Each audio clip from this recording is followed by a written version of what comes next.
Good evening, good morning, good afternoon, distinguished guests, esteemed viewers. I am delighted to welcome you to another exciting edition of our online learning and leadership conversation.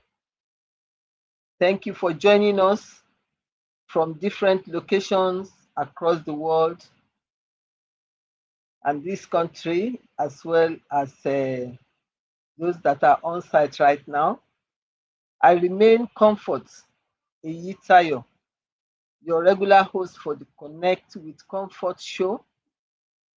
On this program, we aim to add value to people on business, enterprise, and personal growth. Each show is organized to feature special guests who are subject matter experts that helps us to throw more insight on the topic of the day. Once again, I would like to welcome you warmly. We are glad you are able to join us. Today's topic is one that affects every professional, every team, every organization, and indeed every leader. We often spend years developing technical skills, professional qualifications, and industry expertise. Yet, many workplace conflicts, leadership failure, poor team relationship, and even career stagnation are not caused by lack of competence, but by inability to understand and manage emotions effectively.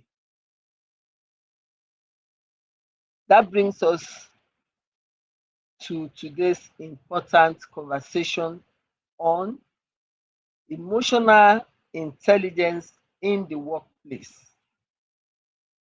the hidden skill that drives performance, leadership, and workplace harmony.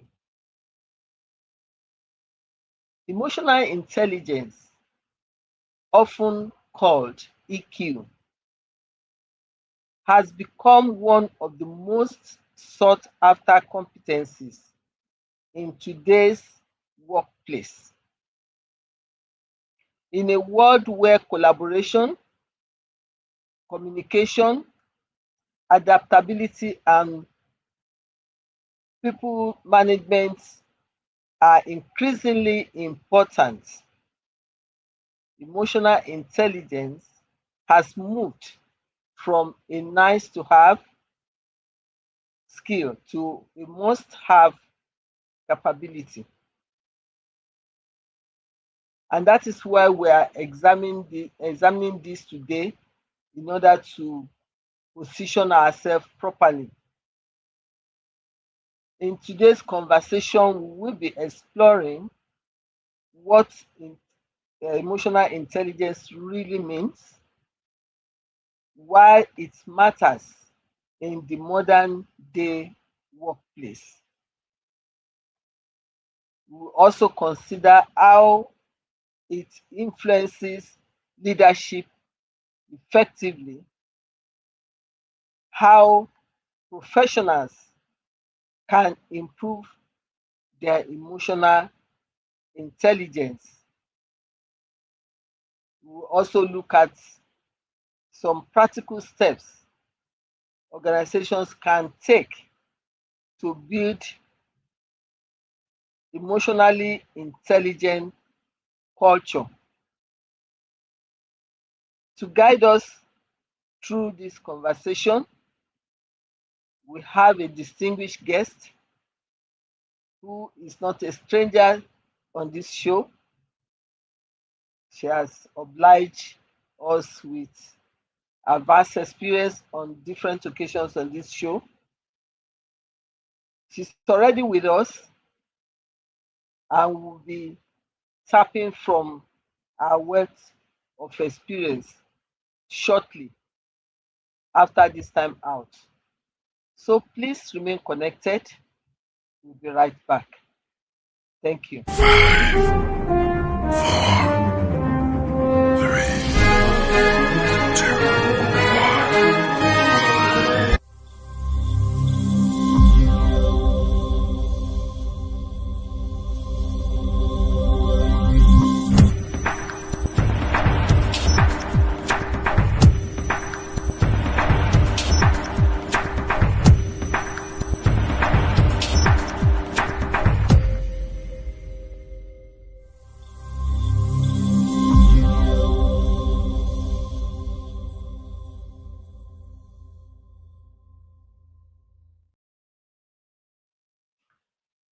Distinguished audience, this is the time to meet our special guest for today's show. Like I said, she is not a strange face on this show, and she is by name Rhoda Odigbo. Quickly to acquaint us, especially for those joining us now, Rhoda is a teacher by training and a system leader by practice,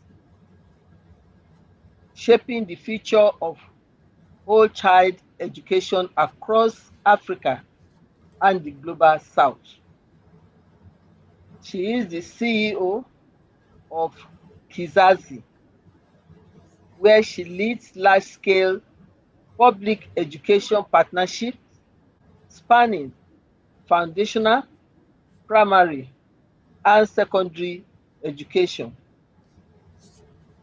integrating learning quality, social and emotional development, and community-rooted school transformation. She is also the founder of the Learning Craft, a curriculum and teacher development platform working with schools and governments. And she is the convener of the Pan-African Convening on Social and Emotional Learning with the acronym of PACSEL, a continental space aligning policy makers and practitioners around human development and well-being. With nearly 2 decades of experience across classrooms, government reforms, and global innovation, Rhoda is a leading voice in recentering education around human flourishing, adolescent development, and future readiness in AI-driven world. Now you can see why she's the appropriate person, an expert on this very unique topic. Please, ladies and gentlemen, join me in welcoming warmly our special guest for today's show, Rhoda Odigbo. Thank you so much. Rhoda, you are welcome. And once again, we want to appreciate you highly for willing to share your experience with us and also impacting on people's development positively. Thank you very much. We do not take this for granted. We appreciate you. Thank you so much, ma'am. Thank you so much, ma'am. It's my pleasure to be here. A second time, and I just love it. It was the first time, it was a wonderful conversation we had. I still remember it every time. Thank you. Thank you for having me again. Thank you very much. I hope this one will also go if the same way, if not better, than the first experience. Yes. You are welcome. We are glad to have you. Thank you. Now, to start off, when people hear the term emotional intelligence. They often assume it simply means being emotional or being nice to people. So in simple terms, what exactly is emotional intelligence and why should every professional care about it? Okay. But like I said, I think when I was still back behind this scene, I was saying to you that this is my favorite topic. So I'll make sure Yes. that I'm very sharp shooting with my answers so that I don't go overboard.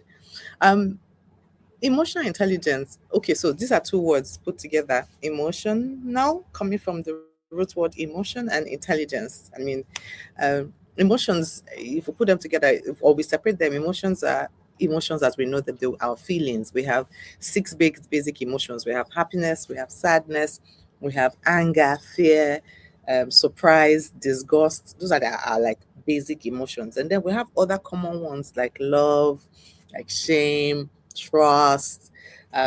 Some emotions they are like excitement, those ones that come from anticipation. There's envy, there's jealousy, there's sometimes you feel a sense of calm, there's a relief, and then you still feel a sense of boredom. These things come in many shapes as emotions.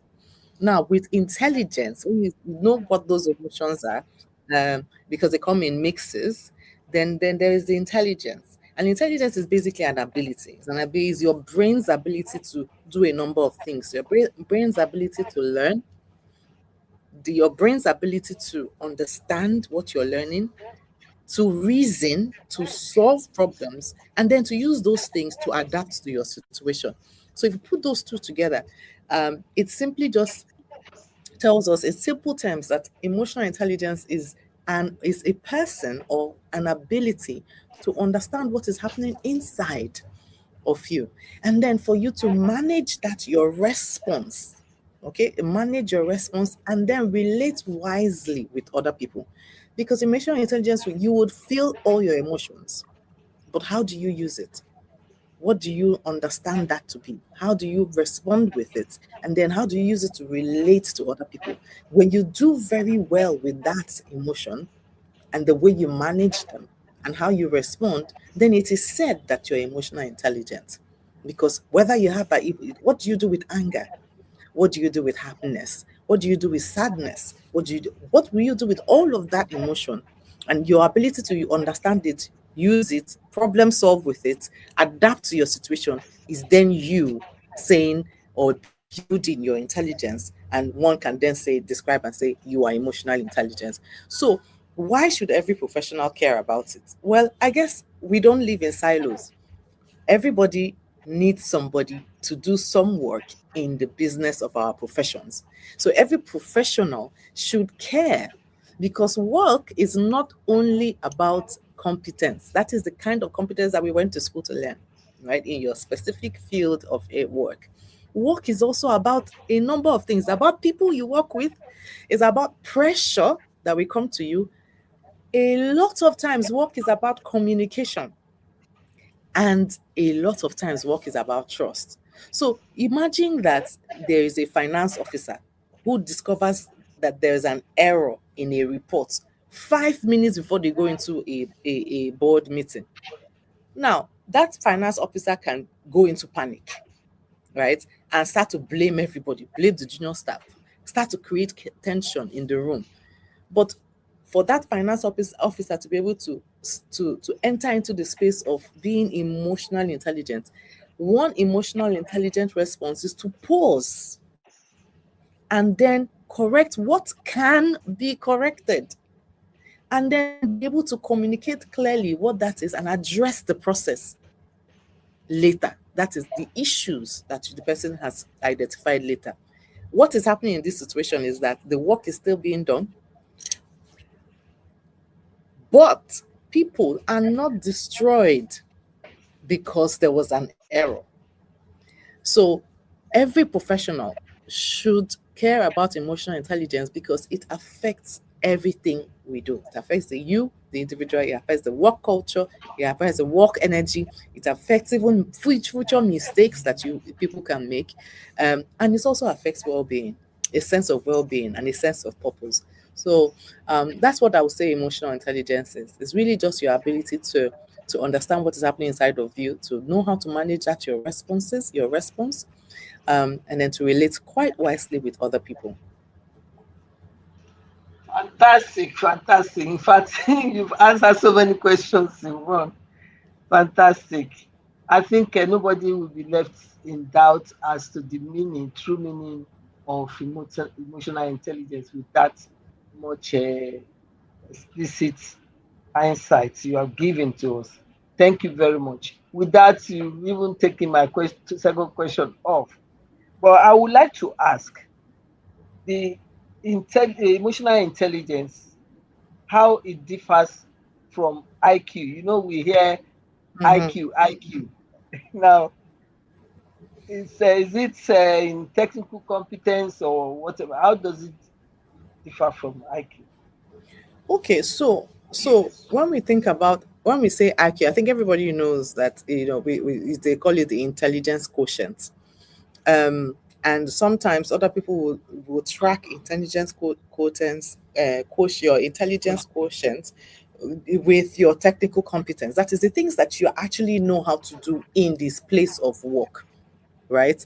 And so IQ in itself, or maybe technical competence, will help you to know that task that you. So in finance, for example, I'm still using finance as an example, but as a finance, you know your work, you know your accounting rules, you know your banking rules, you know, as a teacher, you know exactly what you need to do when it comes to pedagogy. As a doctor, and depending on the type of the medical field, you know your work areas.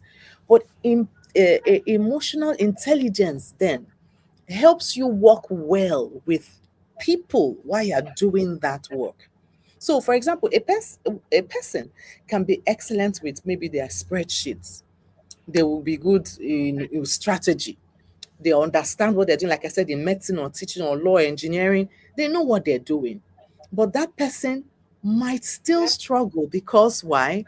They don't know how to receive feedback. Once somebody tells them that, oh, there's something wrong with this spreadsheet, or that I think that maybe there's a mistake that's been made here, the person goes into anger mode. They don't know how to manage their anger. They might be good with everything they do technically, but really poor with managing, receiving feedback, with managing their anger, with listening to other people, or even when they're under pressure, manage and handle that pressure. So I have been in situations where I've had brilliant managers. They understand what we do with our business. But guess what? They constantly embarrass people in meetings. And over time, people will stop bringing ideas to meetings. Why? Fear of making mistakes, because within this person, mistakes have to be hidden. It is not as though the mistakes are not being made, but they have to be hidden. And by the time you find those mistakes, it is precisely because the people that this manager works with managing are afraid to make mistakes around them. And so what happens is that the team becomes afraid of the manager, and work gets worse or gets stalled because of the fear. So your technical skill may make you useful, yes, no doubt. But the difference with emotional intelligence is that it makes you somebody that is trusted. It makes you somebody that the best professionals around you will want to be with. So people who want to create or improve their skill set need to learn how to work with people, need to learn how to manage others, need to learn how to manage themselves, their own, regulate their own emotions in such a way that they are able to then manage pressure that comes with work, manage anger that comes with work, manage even excitement that comes with work, because sometimes excitement causes people to make mistakes.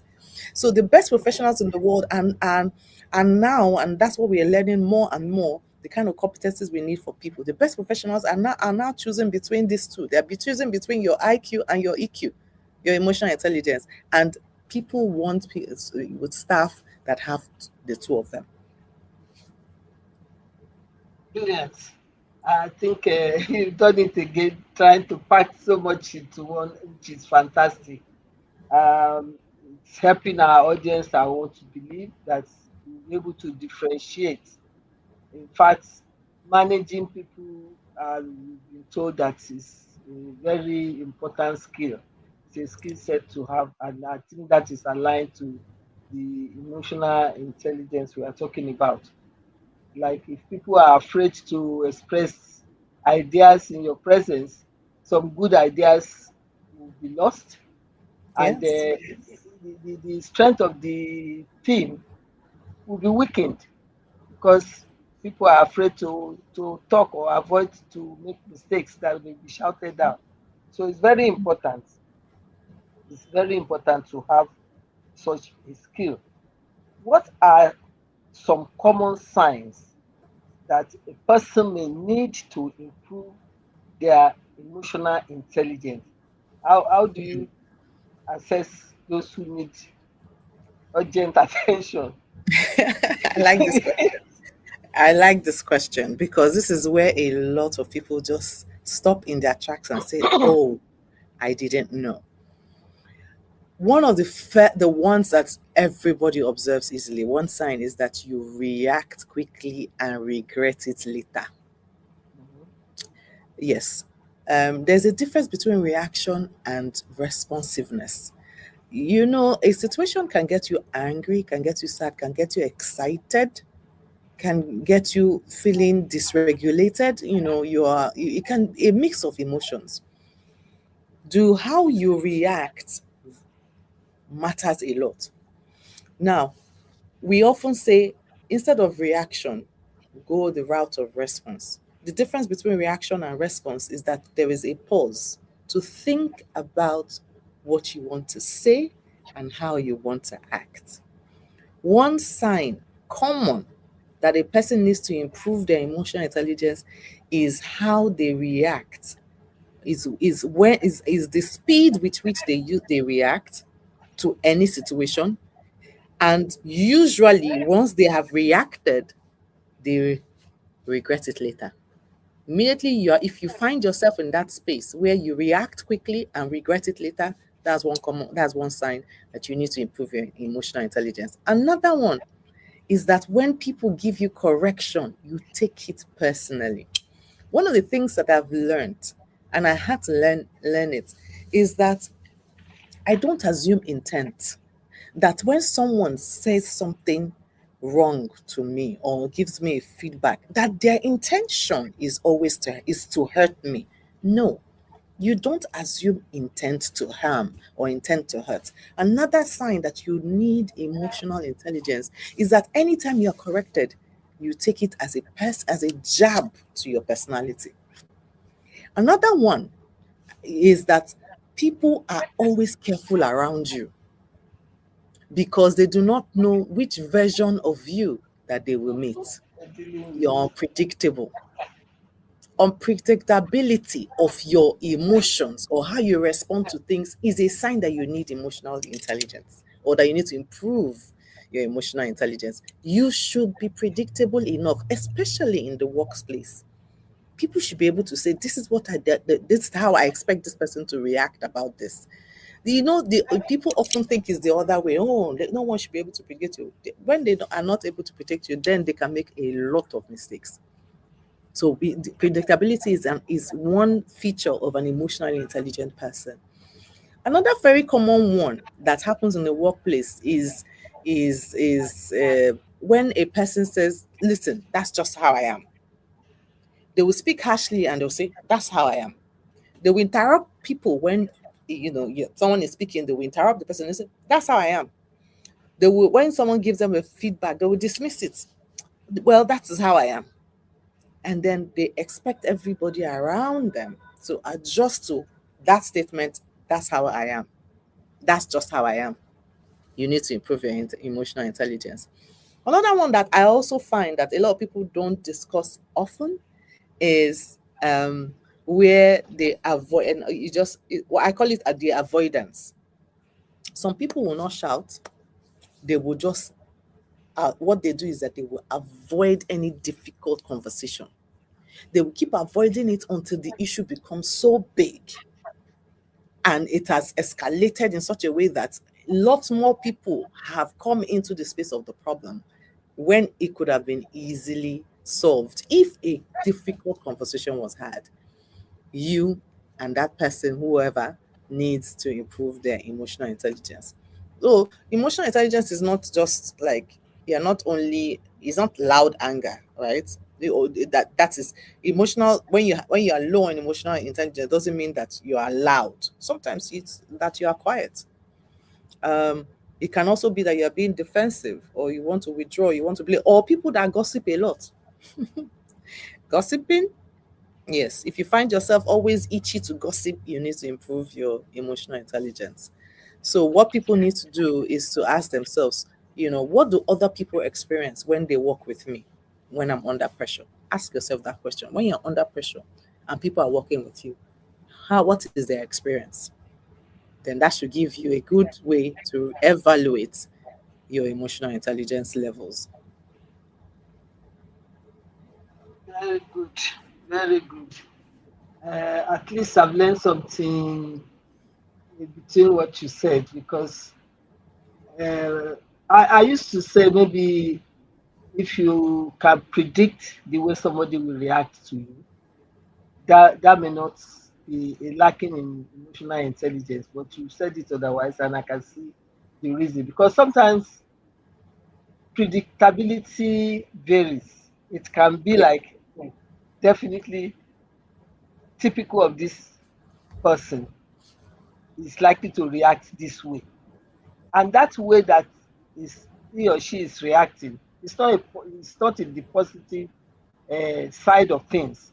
That some people who are people you can easily describe as bully, they shout you Mhm. down once what you are saying, even before you finish, is not in tandem with what they want to hear. Just shut you down and things like that. So to that extent, you can say this is a predictable person because he Mhm. does this always.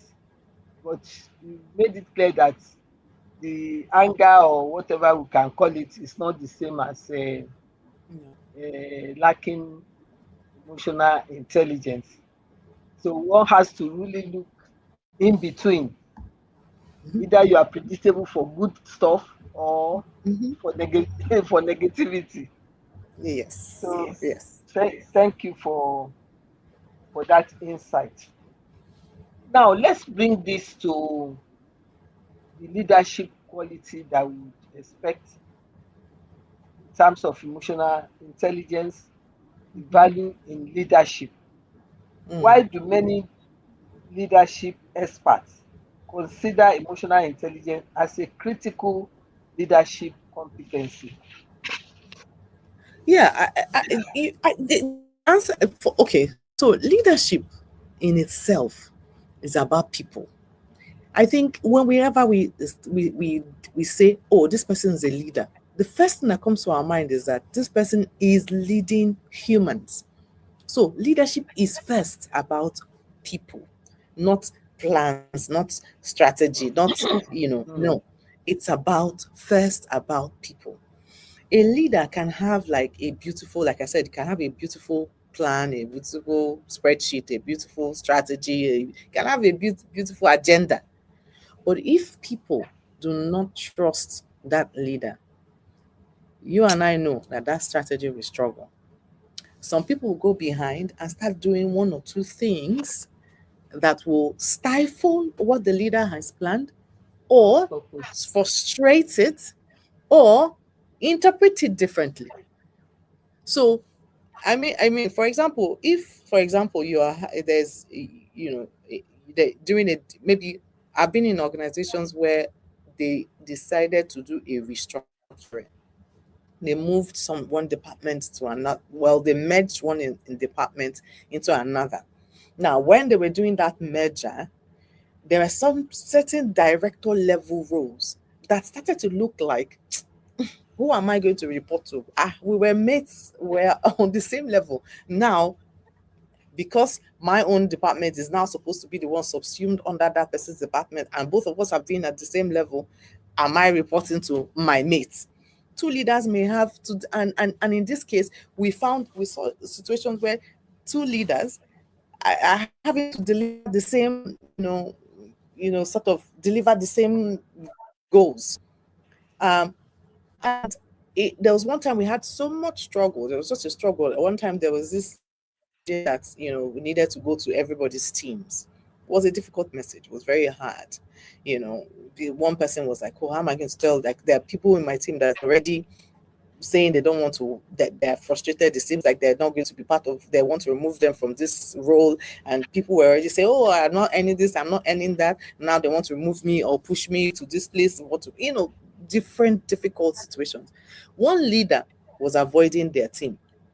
Instead of talking and having human conversations, the leader was sending cold emails and allowing rumors to spread. Another leader, rather than doing that, brings the team together, explains what they know, admits what is still uncertain to that team, and then treats people with dignity. Why? Because she brings the leader and she says, "This is what the company is going through. There's going to be a restructuring. Feel free to share with me how you feel after I explain everything I know. Here are the things I know, here are the things I don't know. I want to ensure that each one of you has visibility on what we're doing. And that's why it's important for us." The other person sends cold emails. "Well, it's not my business. It's the company that's restructuring. I don't want to have this conversation."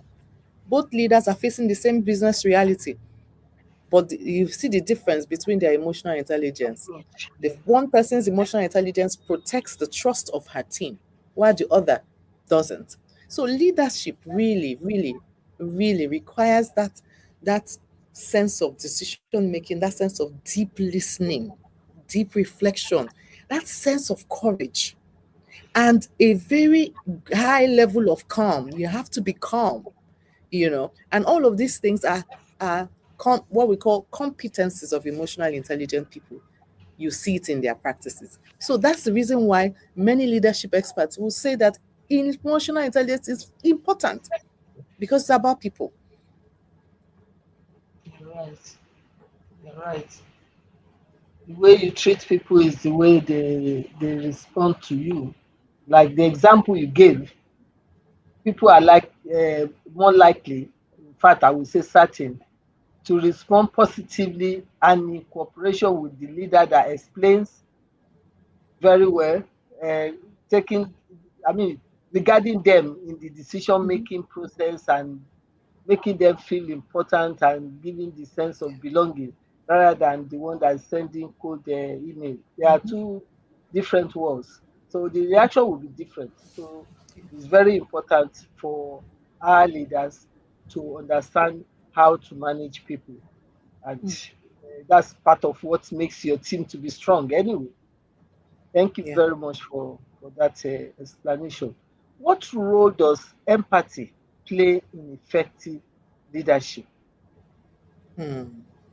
Empathy is everything. There's a difference between sympathy and empathy. Sympathy is like you look at somebody's situation and from a distance you feel for them. You are kind of disconnected with the pain that they're experiencing.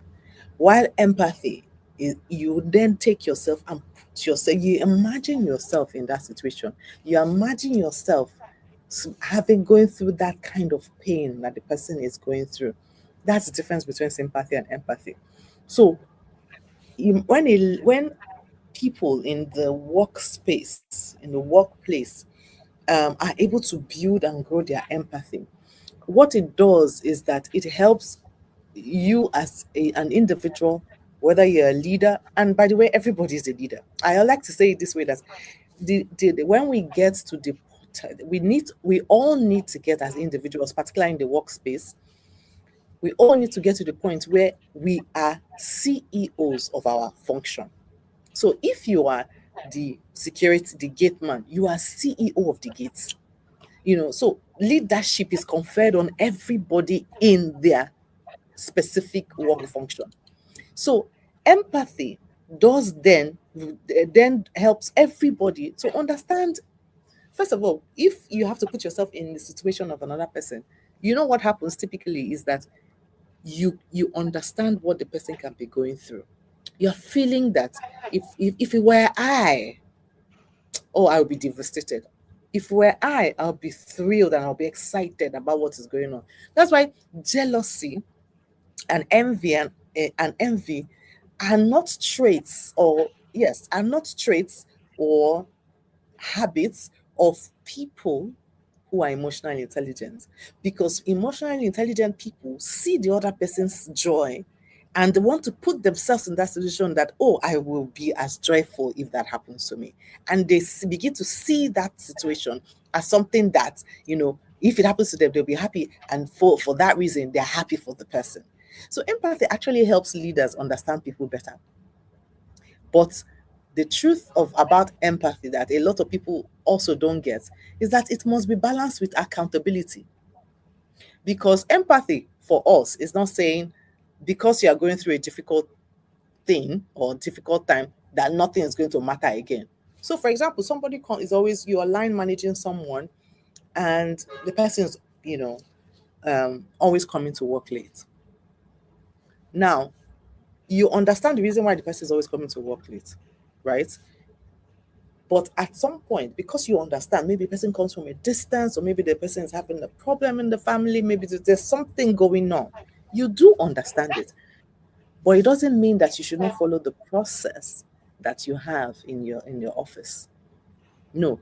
If the process in your office says if you come late consecutively for 5 days in a row, you should be given a query. You should give the query. However, empathy says you understand what the person is going on. You have documented the query inside your query, what issues are that you understand it to be. However, the person needs to be what? Compliant or accountable to be given the reasons officially why that is happening. So accountability is not enemies with empathy. So when you are, no matter what that person is going through, or and because you understand it, doesn't mean nothing matters. You understand this is difficult. Let us look at what support you need and what you still need, like what still has to be delivered versus what you are going through. You're coming to work late, but you need to be early for work because this and that and that. So those things are very, very important. A leader without empathy may just be simply labeling and everything as unserious, right? But a leader with empathy will first understand what is happening, and then after that, they will still agree on what the work arrangement is, what the expectations are, what the timeline is. That's mature leadership. So empathy really helps people feel seen, and accountability will now, at just around there, will help the work to continue. And good leaders need both of them. I don't want to ever, you will never, because you're empathetic doesn't mean you should not be accountable. Very correct. Thank you very much for that explicit explanation. I think we have a contribution. I think our guests, our audience rather, is also supporting the point you made earlier about that example you gave of the leader that explains situation as opposed to the one that's sending code email. And that is contribution is coming from Dr. Aseyin, streaming from Abuja. It's one of our regular contributors. And it goes to us. Communication and engagement with employees are the Mm, hallmarks of effective leadership. Definitely, one can see from the example you gave, and this true. corroborated that is giving that other leader is having effective leadership because he's able to carry along, explain things to the employees and carry them along, and they are likely to be more uh, cooperative than in the other scenario. Thank you very much, Dr. Aseyin. And there's another one he said, empathy brings out the humanity in a leader without compromising corporate culture and Yes. value. Now, Yes. an icing of the cake of the explanation that our guests gave about having to do the needful, even though you understand. You understand the situation. Yes, the needful still has to be done. You still have to be compliant. Thank you very much, Dr. Saying, for those two beautiful contributions. Now, what mistakes do leaders commonly make when dealing with employees' emotions? Ah, okay.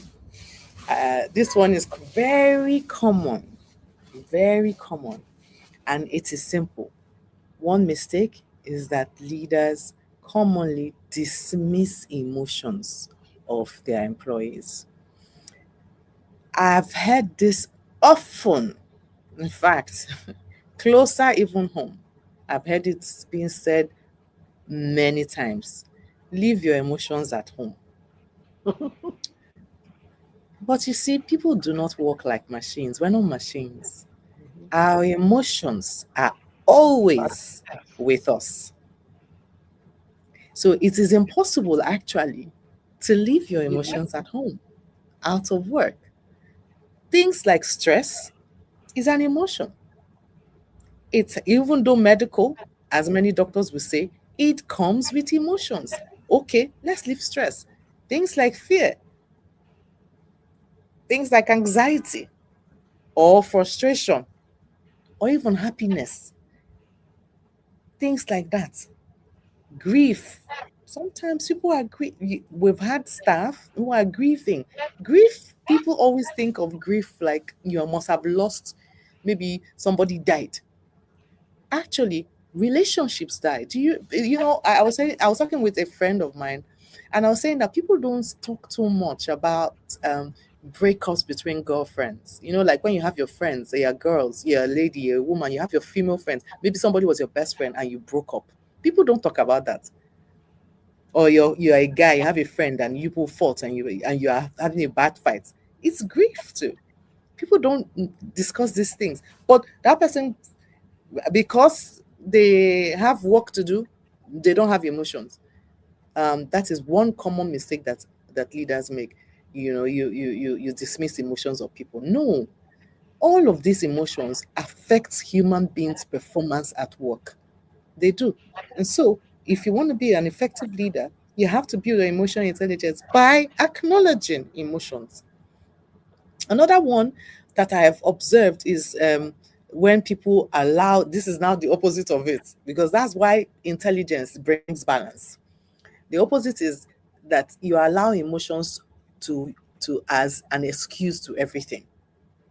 As we said earlier about empathy, help the organization. It's not everything because because I'm feeling sad, I'm not able to do this, and the person, okay, 1 hour, 2 hours have gone, nobody has done the work. No, it is not to say that you would then say to the person, leave your emotions. Nobody cares about your emotion. Please do the work and deliver on that task. Mm-mm. Emotional intelligence says, I acknowledge the way you are feeling. I know we had a conversation earlier. We still need to get this task done. Let's discuss that when you are done. When you are done, get this thing to me and let us talk about what you may be going through. That's a clear difference. And keeps the person, what you have done is you have made that staff, that colleague of yours, find a way to balance their emotions at that point, but at the same time deliver on their task.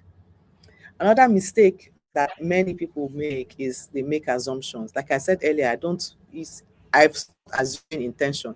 For example, an employee who suddenly became quiet in meetings. This is somebody who used to contribute, give ideas, share creative, stuff. A leader might say, you are no longer committed to this our work. Hmm. Just because the person stopped talking or suddenly becomes quiet, then does that mean that the person is no longer committed? I've seen it happen. I'm using real life examples of experience. But an emotionally intelligent leader will say, I have noticed that you have become quieter recently. Is there something affecting you? Is there something going on in your life? Is there something that you might want to share? You see the difference between you're no longer committed versus I notice you have become quiet. Is there something going on? You see, these two statements or this second statement that replaces you are no longer committed, it does not remove accountability. What it does is that it opens the door of understanding. So the balance there, I always say, is that you acknowledge with that emotional intelligence brings is that you, leader, acknowledges the person, but then also addresses the work. Um, and so, yeah, these are the common mistakes, that leaders make when they're dealing with emotions of their colleagues and employees. Okay. Let's consider this. What should professionals do when dealing with difficult colleagues or toxic workplace behavior? Hmm. Okay, so let me be straight with this one. Um, what should you do when you are dealing with a difficult colleague or when you are working in a toxic environment? Gen Z employees love the word toxic. Oh, this place is toxic. It's a toxic environment. Okay, let's just scratch that. But this is what actually trying to tackle real toxic workplace behavior. Behavior. I always say it this way: do not become the behavior that you are complaining about. If someone is rude, do not become rude to prove that you can also be rude. Okay? So yes, the person is becoming difficult, the person is becoming toxic. You showing that same toxic behavior, that behavior is one of the first things you should not do, because what you are doing is that you're demonstrating exactly what you don't like.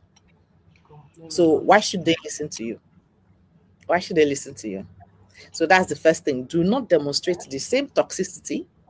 Do not demonstrate the same difficult behavior that that person is demonstrating.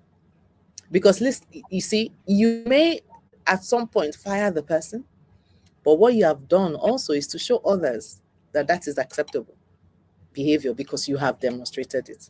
That will be the first one I would say. The second one for me is that as much as possible, name the behavior, give it a name. Don't hide it in words. For example, if somebody interrupts a lot during meetings, I and because of as a result of that person's interruptions, I'm unable to finish my point. Hmm? You need to ensure that you name the interruption. You say to the person, I think we should focus on listening to the person who has the microphone at this point, or who has been given the to speak at this time. Let the person complete, name it. Let us not interrupt while speaking. Name any behavior. If someone is name it, it's being rude, it's not acceptable in space, it's being dismissive, it's not acceptable to be dismissive in the workplace. You name them. Then another thing I would say that professionals should do is collect your data. By that I mean document the things that you're saying, document patterns. If you are seeing someone demonstrating the same behavior, documenting it, right? Some people do it this way. They have, some workspaces, they have a behavior sheet, and they have and then they put it down just to make sure that they're watching, what are the things that people are doing that is affecting our work culture, our work energy, our work spirit.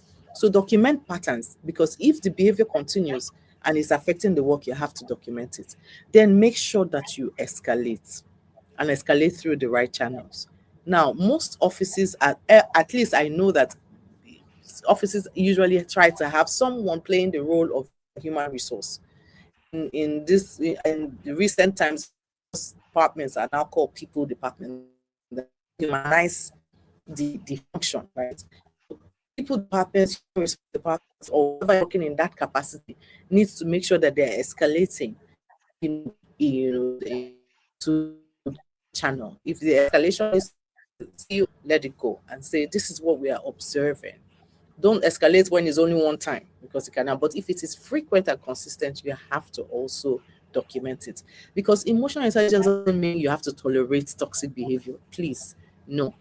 What it means is that you have to respond with self-control. You have to respond with clarity, and you will have to respond with boundaries of things that are acceptable and not acceptable, but doing it with respect and kindness, and it's not about being nice. It's about dignifying the humans, keeping boundaries set, naming what is wrong, documenting what it will become a pattern, and creating that clarity in the workspace that these are the things that we need to have as our work culture. Fantastic. Thank you very much for that. Can emotional intelligence be learned and developed?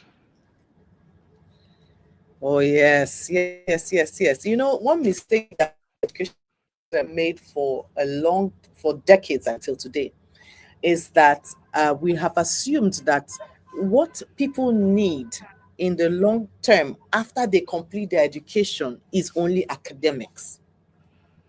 All right. And hence, because, for example, it is, I don't know, I think I've said this, shared this on my social media pages, that it is not natural to learn to read, actually. It's not a natural thing. The way it is natural for us to be born and to see, right? We have our eyes and we can see. We have our nose. Those are natural things that our hair will grow if we, as we grow. Our bones will stretch as we grow. These things are natural things, and there are other things in the space of world where we watch. You can look at a plant and you can observe the plant is growing. These are natural phenomenon. But if you will learn that, oh, if you put water and you put loud, give sunlight, the plant will grow. It's not natural to read, so human beings had to learn to read. And then education systems were designed to only teach us to be ready with our technical competencies. That is the skill we need to do that work, but forgetting that we do it in the world of people, in the world of others, and we also do it with our emotions. And that's why emotional intelligence often looked at like something that you are born with. No one is born emotionally intelligent because life itself is difficult. Life presents a lot of things and a lot of challenges to us every single day. And for that reason, it is an intelligence area that needs to be taught. So, yes, the premise is that it needs to be taught for it to be learned, because and for it to be learned and for it to be practiced, because you must practice it. If everybody goes around town, you know, responding or reacting the way they feel, a lot of us will be. And I dare say that part of the problems that we're facing, both at the workplace and at home, is because people have not learned how to control and manage their behaviors or their emotions. You do not become emotionally intelligent because you attended one training. No, no, no. You grow is by noticing your patterns and choosing better responses, and some repeatedly, and you are practicing it. I was telling my daughters the other day that if you want to stop eating bad food, like food that you know is not good for you, when you go to the supermarket and you see Coke, Fanta, and you say no, and you say, oh, you don't want to be drinking sugary, you want to work on a diet, and you don't want to be taking sugary drinks. When you enter the supermarket, you still see Coke and Fanta. It is your ability to stop yourself, even though the Coke and Fanta is dragging you, to say to yourself, this thing is dragging me, but I'm not going to buy it. That is when you conquer it. That is when you build the intelligence or your muscle for rejecting bad food. You don't run away. If you keep running away from that, sometimes you can run away, but you run away from this market that has Coke and Fanta everywhere. No, you have to build it. So emotional intelligence can be learned, but and just the way we practice mathematics is the way we learn to read, is the way we have to learn and put ourselves in the situation, teach people how to practice doing differently. Practice when they want to write an email. Sometimes when you're writing a WhatsApp message because somebody sent you something you don't like and you're writing this, but if you respond at that time to the person, which a lot of people do, they don't know that there's something called pause and take a deep breath before you reply a message. But many times when you go to WhatsApp platforms, you see people insulting themselves. That's because nobody is pausing or has built their intelligence or has learned to say, you know what, before I respond, I will stop, I will reflect, I will think about it, give it 6 seconds before I type, and choose my words carefully. So yes, it can be taught. Yes, it can be learned. Yes, you need to practice it, just the way you practice reading. You practice all you know in your area of this. Emotional intelligence is like a muscle, and it grows when you use it in real situations. It's not just when you talk about it. So people have to be trained. What is the difference between this email and that email? Let us analyze it. This email, this word, what can we replace with this word, that word, and you will have different results. So it is a learning, and it's something that we do for offices, and people need to continue to, learn Thank it. you thank you very much. I know we are going to struggle for time because of the but the importance of the topic. But I believe you really shared great insights. I will just quickly read what Dr. Asayin gave as contribution and then wrap up. If your colleague go low, go high on work Mm, ethic and set or demonstrate the high standard as a professional. I think that's also echo what you said about setting the right example. Thank you very much. Rhoda, as usual, you've done wonderfully well. You shared your knowledge, practical insights on this very important topic. I wish we can go on. Sometimes this is such a time that I wish I can have something to nip the time and make it stand still, but it's not possible. One of the biggest lessons from today's discussion is that success at work is not determined by technical competence alone. People may be hired because of their qualification and expertise, but they are often promoted, trusted, and remembered when because of how they relate with people. Because this one has been stressed, just even like how managers relate with people. Emotional intelligence enables us to understand ourselves better, manage our emotions effectively, communicate respectfully, build stronger relationships, resolve conflicts constructively, and we lead with empathy and influence. A lot of this has been stressed in the discussion today. So, in today's rapidly changing workplace, emotional intelligence is no longer an option, it is essential. That has also been well demonstrated by our special guest. Ladies and gentlemen, as we conclude today's session, I would like us to remember that every workplace is ultimately a human environment. Process matter, technology matters, qualification matter, but people matter most. The ability to understand emotion, connect with others, respond thoughtfully rather than react impulsively, and create positive relationships remain one of the greatest assets any professional can possess. I want to thank you once again for this enriching discussion, my special guest, Rhoda. And I will say on behalf of our audience, thank you once again because I'm sure you have impacted a lot with all these great insights. So I thank everyone joining today. I've been able to pencil down some names. I'll quickly run through them. I have Alexander Uchechukwu from Anambra, I believe. Then Madu maybe Sudan or something. If I don't pronounce that very well, forgive me. Taiwo Ojo from Abuja, one of our regulars, and Dr. Asain that has contributed to our conversation today. Also a regular streaming from Abuja. So I want to thank all of you and those that have not been able to mention their name. Please forgive me. I see a name Ochizo Chukwu. Um, Please, you know yourself. Forgive me if I don't pronounce it very well. Thank you for joining us and others. Chileola Akibowale from Ibadan. I appreciate all of you. I hope the purpose of this session has been well served with the great insights our guest has shared with us. Thank you very much, Rhoda. Thank you. We cannot have enough of you. May God bless thank you. you. And thank you Amen. for sharing this knowledge. So, on Thank behalf of everybody, the team, and the audience, we appreciate you, Rhoda. And we pray that one of these days you oblige us again and not consider us as Oliver Twist. Thank you. you No, again. So thank you. we encourage those that are watching to share this lesson. If you believe you benefited, to share with someone, your colleague, your team, and the organization, those who believe can benefit from this great session. So until next time, continue learning, continue growing, and continue leading with excellence. So please remember to share uh, and subscribe to my YouTube channel and then turn on notification button when you have done. Share our videos, other news that we have on our Instagram account, Facebook account at Comfort Eyitayo. I look forward to seeing all of you at our next conversation. Have a wonderful day and goodbye.